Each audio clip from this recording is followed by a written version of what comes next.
Was that first 21 minutes as good as your Newcastle side has played since you arrived here?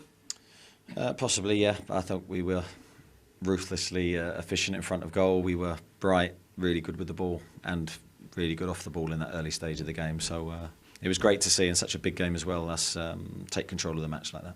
Did it feel like a big occasion? Did you treat it any differently before the game? I think when you're in my shoes, I don't necessarily think you ever build the big games up to be bigger than they are, because I think the media do a very good job of that for me. So I think it's about controlling what we do and making sure that we don't get caught in the emotion of the game and deliver the performance that we need to win it. A lot was said over the last week or so about what you showed bouncing back after Villa.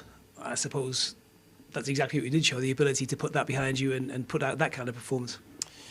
Yeah, it was important after Aston Villa, where we weren't ourselves, probably for the first time this season. We fell below the expectations that we felt we are capable of giving. So we needed a response. Players were excellent in the week in terms of how we prepared for the game, trained really well, and delivered an outstanding performance today. It's always easy to pick out individuals, or maybe not so easy, but Jacob Murphy today, boyhood Newcastle fan, 2 early goals, and he looked absolutely delighted. Well, I hope he is, because he deserves to be.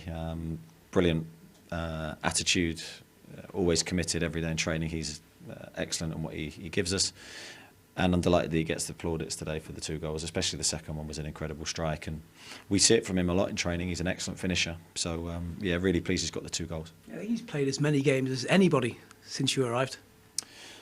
You might tell me that. Yeah, I mean, that's a difficult one for me. I don't know the stats on that. But he's a vital player in our squad. He's whether he's started or come on a sub, he's always had a positive impact. And to go in at 5-0 at the break, how hard was it just to keep that momentum up in the second half? It's always a challenge psychologically, I think, when the game from the outside seems like it's gone and we've won the game, but it's never that. You have that feeling when you're involved. So we needed to make sure we were committed to the second half. I think we were. We could have scored more goals. Tottenham are always dangerous. They've got world-class players in the front line, so we had to always be aware of what they're capable of. 5 changes in the second half, 5 subs.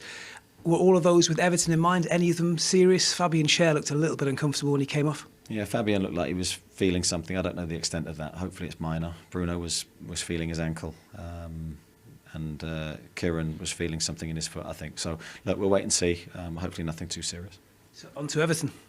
Yeah, and another difficult game. And I think we went to Everton in a midweek game at the end of last season, and a very similar time of year. So we know what to expect, but we need to perform better than we did that day. 6 points the gap to Tottenham finally. I know you won't switch off, but will you enjoy it slightly tonight? Does this feel like a very significant night in the race for Champions League football? Well, I think I'll enjoy it right this second. I've got a feeling of happiness for the team and for everyone connected with Newcastle. But in 10 minutes' time, I'll be focused on Everton. Thanks, Eddi.